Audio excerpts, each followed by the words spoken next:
উস্তাদ আছে। আমি অনেক ছোটতে এসেছি 2019 সালে। তো আমার অ্যাক্টিং ক্যারিয়ারটা শুরু হয় আমার স্যার ডি এ তাইবের হাত ধরে, ওনার প্রোডাকশন থেকে কাজ করেছিলাম।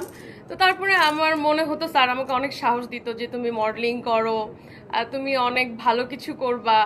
তারপরে আমি আমার উস্তাদ, আমার টিচার পিয়াল হোসেন ভাইকে পাই, যার আমি ফ্যান ছিলাম, যার ডিজাইন দেখে দেখে বড় হয়েছি। দেন আমি ভাইয়াকে যখন সামনাসামনি দেখি এবং আমার উস্তাদ হিসেবে পেয়ে আমি তখন অ্যাকচুয়ালি দিশেহারা হয়ে গেছিলাম। আর ভাইয়া আমাকে অনেক সাপোর্ট করেছে এবং অনেক পছন্দ করতো, বলতো অনন্যা তুমি অনেক ভালো কিছু করবা।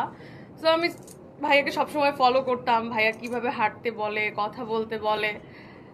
এমন করতে করতে আজকের অনন্যা হয়ে গেছে আমি, হয়তো আরো হতে হবে। আর আমার পাশে আরো গুণী, মানে ছোটবেলা থেকে যাকে দেখে আসছে একজন গুণী ডিরেক্টর পরিচালক, আমি ওনার নামটা আসলে নিচ্ছি না, আসলে উনি একজন গুণী মানুষ। সবাই আসলে এই সব গুণী মানুষদের জন্য একটু হাততালি দিবেন আমার পক্ষ হয়ে। এবং শামসু ভাইয়া, যিনি আমাকে একটু আগে খুবই খুশি নিউজ দিয়েছে, ধন্যবাদ শামসু ভাইয়া। ভাইয়ার শাওন আশরাফ ভাইয়া খুব সুন্দর করে তার বক্তব্য দিচ্ছে। তো সবাইকে আমি জানাচ্ছি ধন্যবাদ।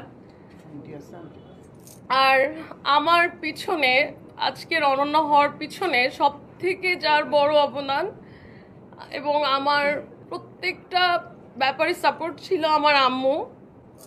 ওনার দোয়ায় হয়তো আজকে মায়ের দোয়াটা সব থেকে বড়। তার দোয়াটা হয়তো আমার মাথার উপরে এখন, আমার মা। সো আমি আসলে আপনাদের বাংলাদেশের মেয়ে হিসেবে চেষ্টা করেছি বাংলাদেশের মুখটাকে উজ্জ্বল করার।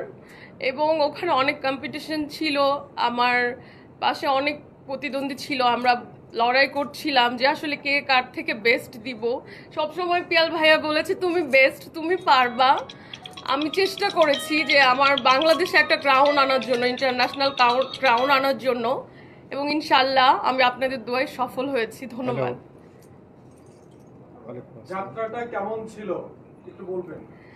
যাত্রাটা আসলে যখন ভাইয়া আমাকে কল করলো একদিন, পিয়াল ভাইয়া, যে এমন এমন ইন্টারন্যাশনাল একটা বিউটি প্রেজেন্ট হবে অনন্যা, তুমি কি রেডি? তা আমি বললাম যে ভাইয়া আমি তো রেডি, বাট আপনি পাশে থাকলে আমি একদম 100% রেডি। তো তারপরে ভাইয়া অ্যাকচুয়ালি আমাদেরকে নিয়ে বসলো, বাছাই হলো, তারপরে আমরা সিলেক্ট হয়েছিলাম। হওয়ার পরে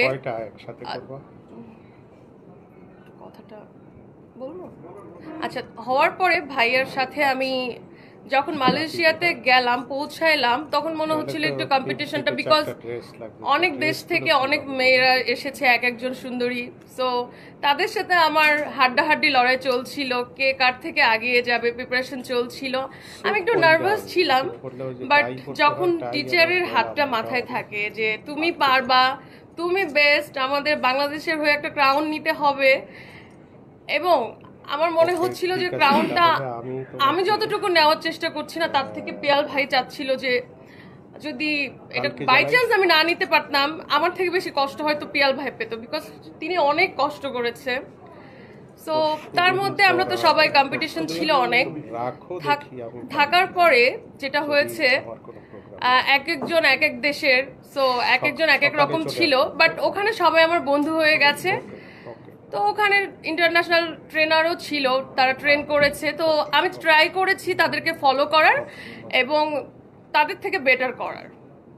সো বেটারের রেজাল্ট এটাই, আমার ক্রাউনটা।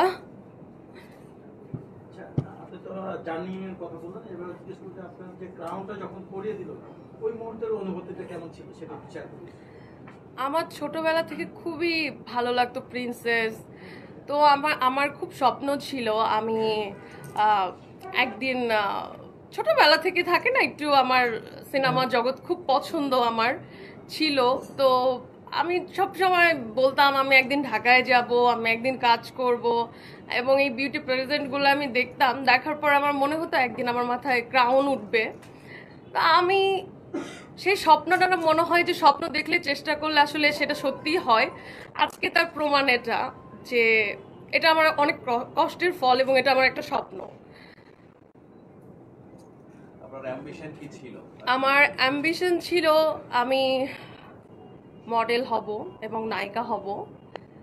সো এখন আমি একটা ছোট্ট একটা মানুষ, আমার পাশে সব গুণী জ্ঞানী যারা আছে হয়তো তারা আমার মাথায় হাত অলরেডি রেখে দিয়েছে, আপনারা জানেন। তারা চাইলে আমি আসলে আমার স্বপ্নের জায়গায় যেতে পারবো। এবং আমাদের উস্তাদ স্যার, আমাদের সম্মানিত স্যার বলল যে তুমি শবনম ম্যামের মতো হবা।